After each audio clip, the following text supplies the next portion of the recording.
Hello my dear lovely students, आप सबों का स्वागत है और मैं पुनः उपस्थित हो चुका हूं आपके सेवा में अगला एपिसोड लेकर। और जैसा कि आपको पता है कि इस बीच में हमने चला रखा है कि सुपर 5 जो टॉप क्वेश्चंस हैं जो हमारे विभिन्न परीक्षाओं में, वो बैंक, रेलवे, एसएससी या अन्य कोई भी जनरल कॉम्पिटिटिव एग्जाम्स है, उसमें जो क्वेश्चन ट्रेंड कर रहा है, जिस टाइप के प्रश्नों को मतलब एग्जामिनेशन बोर्ड पूछता रहा है या आगामी पूछने की संभावना है, तो मैं उन तमाम प्रश्नों पर विचार कर रहा हूं आपके साथ।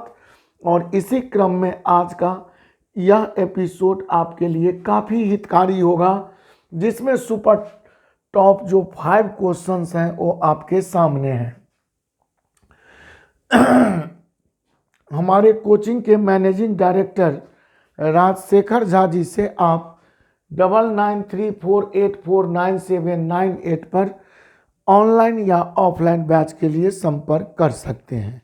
तो आइए दोस्तों, आज का पहला सवाल आपके लिए मैं प्रस्तुत कर रहा हूं। मेरा इरादा है कि आपको कम से कम समय लेकर बेहतरीन जो प्रस्तुति है मैं आपको प्रस्तुत करूं। सवाल है कि ये जितना भी टाइप क्वेश्चंस हैं, इन प्रश्नों से हम लोग बराबर परिचित रहे हैं, बराबर परिचित हुए हैं, लेकिन आज हम परिचय लेंगे इसे एक नए रूप में, क्वेश्चन बनाने का एक नया अंदाज, एक नया तरीका, एक नया ढंग, एक नया सोच और एक नई उड़ान के साथ। आइए, पहला प्रश्न मैं ले रहा हूं। प्रश्न है कि वह चक्रवृद्धि ब्याज की वार्षिक दर क्या है। तो आपको चक्रवृद्धि ब्याज का रेट परसेंट फाइंड करना है, यह आपका प्रश्न बोल चुका। अब है जिस पर 3,000 रुपया 3 वर्षों में 3993 रुपया हो जाएगी। तो अगर मेरा मूलधन है 3,000 रुपया, तो ये मेरा बन रहा है 3993 रुपया। तो आपको कुछ करना ही नहीं है, ये मेरा मूलधन है और ये मेरा क्या है दोस्त, तो यह मेरा मिश्रधन है। तो इस दोनों को, जबकि टाइम मेरा दे रखा है 3 वर्ष, तो यह टाइम 3 वर्ष का उपयोग हम बाद में करेंगे, लेकिन आप कुछ न करेंगे, मूलधन और मिश्रधन का रेशियो देख लेंगे। तो मिश्रधन 3993 है, मूलधन 3,000 है। तो आप देख सकते हैं कि 3, ये संख्या 3 से कट जाएगी और ये तो 3 से कट ही रहा है। तो 3 से ये कट रहा है 1,000 बार में, और 3 से ये कटेगा 3 से 13 तिया 39, 3 तिया 9, 1331। अब दोस्त आप देखिएगा कि यहाँ जो टाइम मेरा है 3 वर्ष, इसका मतलब यह रेशियो जो आपको फाइनल आया 1,000 अनुपात 1331, यह निश्चित ही दोनों संख्याएं, मूलधन और मिश्रधन का जो यह रेशियो है, यह किसी भी संख्या का पावर 3 करने से आता होगा। तो क्योंकि टाइम मेरा 3 वर्ष दे रखा है, अगर टाइम 3 वर्ष दे दे तो इसका मतलब यह किसी चीज का पावर 3 होगा जब रेशियो में निकालेंगे। अगर यह 2 देता तो आने वाला जो मूलधन और मिश्रधन का रेशियो होता, वह निश्चित ही मेरा रेशियो किसी संख्या का स्क्वायर होता। कब? जब मेरा टाइम दिया रहता 2 बरस। तो अब 1,000 दोस्त आप बोल सकते हैं कि यह 10 का पावर 3 है, और ये समझ सकते हैं 1331 या 11 का पावर 3 है। अब पावर से कोई मतलब नहीं रखेंगे, इस मूलधन को रख देंगे नीचे में 10 और 11 में इस 10 को घटा देंगे। तो 11 में 10 गया 1, और यहाँ 100 से गुना कर देंगे तो आपका 10% श्योर रेट आ जाएगा और आपका ऑप्शन हो जाएगा सी। अगर हमारे इन बातों को आप समझ गए हो तो ऐसे प्रश्नों का हल कोई कलम चलाने की जरूरत नहीं होगा, प्रश्न में ही आप देख सकते हैं। यह 3 से 1,000 बार में कटेगा और यह 3 से 1331 बार में कटेगा। तो 1,000 मेरा 10 का क्यूब है और 1331 11 का क्यूब है, अर्थात या निश्चित ही 10:11 का केस होगा, अर्थात यह 10 जो आपका मूलधन वाला वैल्यू है उसको नीचे रख दें और मिश्रधन में मूलधन को घटाकर देख लें 1 आया और परसेंट वैल्यू के लिए 100 से गुना करें, यही तो आपका रेट का परसेंट है। मुझे लगता है कि बातें समझ में आ गई होगी और आपको यह तरीका अच्छा भी लगा होगा। तो आइए दोस्तों, बिना देर किए हुए आपको हम नेक्स्ट क्वेश्चन सेकेंड पर ले चलते हैं। और ऐसा प्रश्न कभी भी परीक्षा में दिखे अथवा आप प्रैक्टिस सेट बनाएं और इन सब टाइप के प्रश्नों को जो मैं अपने एपिसोड के माध्यम से पढ़ा रहा हूं, यह मेरा तीसरा एपिसोड होगा और आप इत्मीनान पूर्वक देखते चलें। सेकेंड क्वेश्चन दोस्त आपके बीच यह भी काफ़ी लोकप्रिय और प्रचलित क्वेश्चन है। जब भी हम जनरल कंपटीशन की तैयारी करते हैं तो रेशियो चैप्टर लगभग हम लोग शुरू में ही number system, ratio and proportion तो स्टार्टिंग की पढ़ाई है, तो उसमें हमारे टीचर से लेकर गुरुदेव वगैरह साथी या हमारा बुक्स ऐसा प्रश्न से आपको जरूर परिचय करवाया होगा, क्योंकि यह काफ़ी ही लोकप्रिय क्वेश्चन और परीक्षा में बराबर आता रहा है। दिया है कि 2:5 के अनुपात के दोनों पदों में क्या जोड़ा जाए कि प्राप्त परिणाम 5:6 के अनुपात में हो। तो अभी कभी पूछेगा आपको क्या जोड़ा जाए और कभी कभी यहाँ कराता है क्या घटाया जाए। तो आपको या तो जोड़ने की बात पूछे या तो घटाने की बात पूछे, in both the cases our technique will be same, हमारा टेक्निक सेम होगा।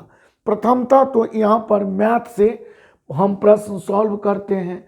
दूसरा तरीका है जो थोड़ा शॉर्टकट है कि ऑप्शन मेथड का यूज कर सकते हैं। लेकिन अगर ऑप्शन में चौथा ऑप्शन जाकर मेरा उत्तर हो और अगर टेस्ट करने में टाइम लगे तो क्या इसका एक टेक्निकल अप्रोच हो सकता है, तो कहेंगे हो सकता है। 2:5 के अनुपात में आपका संख्या दिया हुआ है। चलिए 2:5 में प्रत्येक पद में क्या जोड़ा जाए, तो यहाँ जोड़ा जाए या घटाया जाए कुछ भी दे सकता है, जिससे आपका रेशियो बदल कर आ रहा है 5:6। अब कोई संख्या जोड़ने से तो अगर जोड़ेंगे तो पहला रेशियो में भी वही जोड़ेंगे जो दूसरा रेशियो के पद में जोड़ेंगे, अथवा घटाएंगे तो पहले रेशियो के पद में जो घटाएंगे वही दूसरे रेशियो के पद में घटाएंगे। तो अभी जोड़ने की बात है तो खैर आपको कुछ भी नहीं करना है, आप यहाँ पर इसको गुना करेंगे क्रॉस, तो कहेंगे 6 दूनी 12 और यहाँ पर तुरंत क्रॉस गुना करेंगे 5 25 और 12 और 25 का हम अंतर ले लेंगे। अब बट्टा ये नीचे वाला जो फाइनल रेशियो आ रहा है प्राप्त परिणाम, उसके डिफरेंस 5 और 6 का डिफरेंस देखेंगे 1, 12 और 25 का डिफरेंस माइनस में नहीं लेना है, अंतर मैं बार बार बोल रहा हूँ डिफरेंस, तो अंतर हमेशा पॉजिटिव होता है। तो 12 में 25 चला गया तो कहेंगे 13/1, अर्थात आपका आंसर 13 आ जाएगा और बड़ा इत्मीनान पूर्वक आप प्रश्नों का हल कर सकते हैं। और इस तरीके से मुझे लगता है कि यह अप्रोच आपको काफ़ी अच्छा लगा होगा और इसमें आप चाहते तो आप ऑप्शन भी ले सकते थे, यूज कर सकते थे कि 2:5 के अनुपात के दोनों पदों में 13 जोड़ दीजिए। तो 2 में अगर 13 जोड़िएगा और फिर आपका 5 में भी 13 जोड़िएगा तो यहाँ 13 2 15 और यहाँ 15 और 3 18, तो 3 से ई कट जाएगा, 3 5 15 और 3 6 18, तो रेशियो आपका 5:6 मिल जाएगा। तो आप ट्रायल ऑप्शन भी कर सकते हैं, लेकिन इसका यह टेक्निक जोड़ने या घटाने के लिए हमें लगता है कि आपके हेतु यह उपयोगी होगा और इस तरीके से प्रश्न में आप कभी भी आप धोखा नहीं खाएंगे और बड़ा इत्मीनान पूर्वक प्रश्नों का हल कर सकेंगे। मैं पहले दिन से बोल रहा हूँ कि मैं चाहता नहीं कि आपका ज़्यादा टाइम किल करूँ और मैं 5 प्रश्न ही आपको एक पर डे डोज या खुराक के रूप में प्रस्तुत कर रहा हूँ और आप इस खुराक को ग्रहण करते चलिए। जी आइए मैं आपके बीच चल रहा हूँ। मैं लाइव क्लास भी आ सकता था, लेकिन समस्या ये है कि कोई फिक्स टाइम नहीं। ऑफलाइन कोचिंग खुलने के बाद काफ़ी ज़्यादा व्यस्तता होने के कारण यूट्यूब लाइव नहीं आ पाता हूँ। फिर भी प्रयास करूँगा कि जो मैं लाइव क्लास चलाता हूँ ऑफलाइन में, उसी को यूट्यूब में जोड़ दिया करूँ, और ऐसी विचार की जा रही है। हालांकि यह सुपर 5 टॉप क्वेश्चंस आपको पर डे डोज के रूप में देने का प्रयास करता ही रहूँगा। आइए दोस्त, तीसरा क्वेश्चन से भी हम सभी वाकिफ हैं, और तीसरा क्वेश्चन में आपको प्रश्न है कि किस संख्या को 6, 14, 18 और 38 के प्रत्येक पद में जोड़ा जाए। किस संख्या को 6, 14 तथा 18 तथा 38 के प्रत्येक पद में जोड़ा जाए कि प्राप्त नई संख्याएं समानुपातिक हो जाए। ऐसे प्रश्नों का हल या तो मैथमेटिक्स के अलजेब्रा से लोग बनाते हैं, तो वो भी आपका एक सर्वविदित या ज्ञात टेक्निक है प्रश्न बनाने का, सॉल्यूशन लेने का। दूसरा एक टेक्निक इसमें आता है कि इसमें भी ऑप्शन ट्राई किए जा सकते हैं। तो खैर, हम जिस टेक्निक की बात करता हूं उसे देखें। ये 4 संख्याएं जो आपका है, इसमें आप प्रथम 2 संख्या लिख लें 6, 14, और फिर 2 संख्या आप लिख लें, तो वो 2 संख्या है 18 और 38। ये 2 का लगातार में अलग अलग ग्रुप छांट लें, और इस छांटे हुए ग्रुप को आप क्या करें उसे समझें। इस छांटे हुए ग्रुप में 6, 14, 18 और 38, तो यहाँ पर आप इस प्रथम और द्वितीय जो संख्या है इसमें अंतर देख ले, तो 6 और 14 का अंतर आएगा 8 का, और यहाँ पर 18 और 38 में अंतर आएगा 20 का। फर्स्ट 2 और लास्ट 2 का डिफरेंस रेशियो में देख लें, तो इसको बोलें अब रेशियो में, तो बोलेंगे 4 दूनी 8 और 4 पंचे 20। अब आपका जो ये पहला टर्म है, इस पहला टर्म को हम इससे गुना कर लेंगे, और सेकेंड टर्म को फर्स्ट टर्म से गुना कर लेंगे रेशियो में। अब कहेंगे 5 छक्के 30, और यहाँ बच गया 18 दूनी 36। अब आप देख लें, तो 5 छक्के 30, 2 चौका 4 दूनी 8, 18 और 38 में डिफरेंस कितने का है जी? तो यहाँ गलती हो रहा है, 2 चौका 8 और 2 दाहें 20, नहीं 4 दूनी 8 और 4 पंचे 20, सही तो है। तो ये आ गया 5 छक्के 30, और ये आ गया आपका 18 दूनी 36। तो हम देखेंगे 30 और 36 में जो अंतर है वह कितने का है, तो कहेंगे 30, और यहाँ का डिफरेंस देख लें, तो 30 और 36 में जो अंतर देखिएगा तो घटा लें, और ये 5 और 2 का डिफरेंस 3 रख दें। 36 और 30 का जो अंतर होगा या 6, नीचे 3 और काट दें, तो आपका आंसर 2 निकल के आ जाएगा। मैं इसे फिर एक बार आपको समझाता हूं, और आप समझिए, कुछ भी नहीं है, बहुत ही इत्मीनान मेथड से आप प्रश्न को हल कर सकते हैं। फर्स्ट 2 आपका है 6 और 14, तो 6 और 14 का अंतर ले लिया 8। सेकेंड और लास्ट, जो लास्ट के 2 टर्म हैं, वो 18 और 38 का अंतर आया 20। ये 2 के अंतर और अंतिम 2 के अंतर का रेशियो बना ले, 4 दूनी 8, 4 पंचे 20। अब कुछ ना करें, अब इसमें जो फर्स्ट टर्म है इससे यहाँ गुना कर लें, और इससे यहाँ गुना कर लें, माने पहली संख्या को सेकेंड रेशियो से, और इसका जो पहली संख्या आपने लिया उसका फर्स्ट रेशियो से गुना कर लें। मामला खत्म है। 5 छक्के 30 और इधर 2 18 36, इस दोनों का अंतर ले लें, और रेशियो जो आपने लाया था इस रेशियो में 5 और 2 का अंतर से आप भाग कर दें, तो आपका प्रश्न मौखिक हल हो जाएगा। और मुझे लगता है दोस्त कि आपको ऐसे प्रश्न को अब चुटकियों में बनाने में मदद होगा, और यहाँ पद में जोड़ा जाए अथवा जोड़ने के बदले आता घटाया जाए, in both cases our technique will not be changed. हमारा टेक्निक किसी सूरत में बदलने वाला नहीं होगा और बड़ा इत्मीनान पूर्वक हम प्रश्नों का हल इस तरीके से भी कर सकते हैं। आइए दोस्तों, नेक्स्ट क्वेश्चन मैं आपके साथ आ रहा हूं, जिसे आप इत्मीनान पूर्वक देखेंगे, समझेंगे और बनाने का चेष्टा करेंगे। चौथा प्रश्न है आपका एलिगेशन का। यह बड़ा रोचक क्वेश्चन है कि एक ग्वाला 40 रुपये प्रति लीटर की दर से दूध खरीदता है। वह उसमें किस अनुपात में पानी मिलाए कि क्रय मूल्य पर बेचने से 20% का लाभ हो।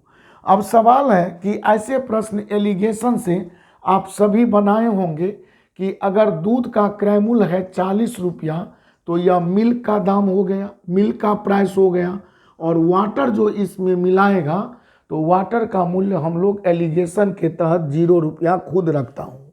अब इस मिश्रण को क्रय मूल्य पर बेचे तो क्रय मूल्य पर बेचने का क्या मतलब कि 40 रुपया का दूध लाया तो 40 रुपया ही इसका क्रय मूल्य है 1 लीटर का, क्योंकि पानी जो उसमें मिलाएगा वह पानी का मूल्य तो 0 रुपया है, और तब अगर क्रय मूल्य पर बेचेगा तो स्वभावतः पानी का जो मूल्य होगा वह भी तो दूध के मूल्य के दाम के बराबर आ जाएगा।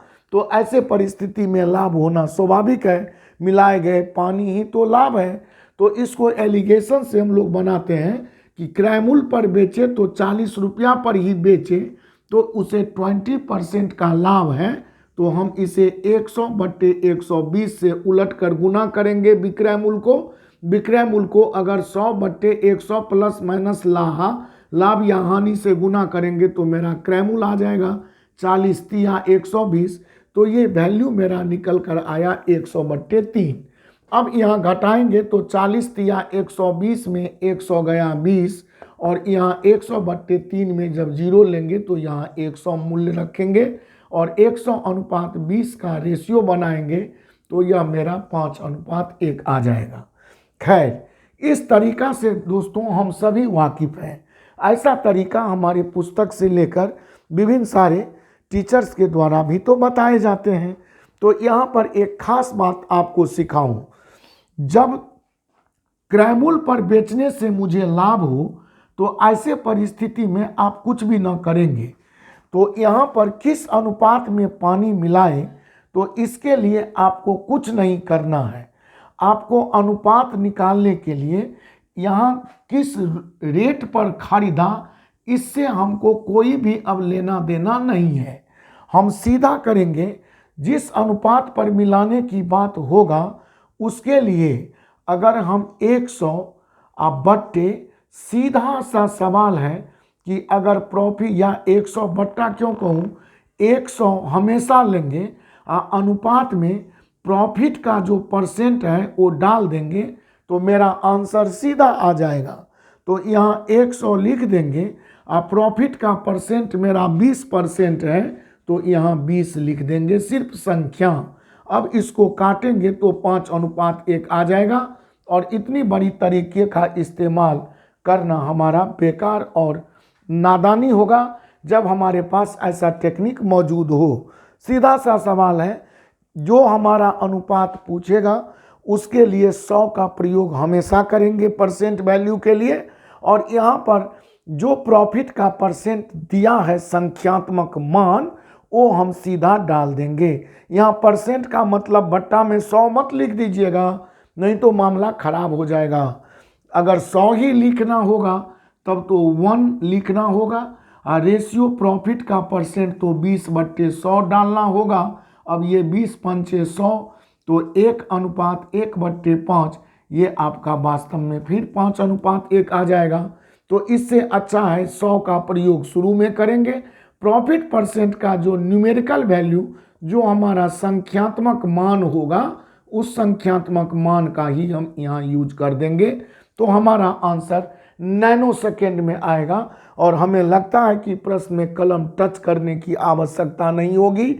हम 20% जो ही देखे तो मन में ही 100 लेकर 20 से 5 बार में काट दिए, स्टार्ट में 5 बाद में 1, और मेरा आंसर इसका सी निकल कर आ गया 5:1। दोस्तों मुझे लगता है कि आपको ये तरीका आज का अच्छा लग रहा होगा, लगेगा, और आप लोग ज़रूर लाइक कमेंट करेंगे। और आपसे रिक्वेस्ट भी है कि अगर वीडियो अच्छा लगे तो ज़रूर देखें, पूरा वीडियो देखें, तब मज़ा है। क्योंकि 5 ही प्रश्न, हो सकता है कि आप अगर कंटिन्यू करें तो ऐसा 2-3 महीना का अगर एपिसोड आप मेरा देख जाए तो लगभग मैथमेटिक्स पर आपका मैं डिफरेंट एक सेट बनाने का बिल्कुल मैं प्रैक्टिस आपको करवा रहा हूं कि आप एक सेट बनाएंगे तो आप कहीं फंसेंगे नहीं, क्योंकि लगभग टाइप बात मैं आपको एग्जामिनेशन बेस्ड सिखा रहा हूं। आइए क्वेश्चन नंबर 5 आइए। उस त्रिभुज के केंद्रक का नियामक ज्ञात करें। केंद्रक जो शब्द है इसके लिए कभी कभी हमारा परीक्षा में मध्य केंद्र भी यूज करता है, या इसके लिए हमारा गुरुत्व केंद्र भी यूज होता है। तो इन सब शब्द से कंफ्यूज नहीं करना है। और इस सब का अंग्रेजी क्या होता है दोस्त, तो हम बोलते हैं सेंट्रॉइड। यह सब का अंग्रेजी सेंट्रॉइड होता है, जिसके तीनों शीर्ष 0, 6, 8, 12 आपको दे रखा है। तीनों शीर्ष बिंदु वर्टिसेस 0, 6, 8, 12 और फिर दे रखा है आपका 8, 0। तो आपको ऐसे प्रश्न में कुछ नहीं करना है।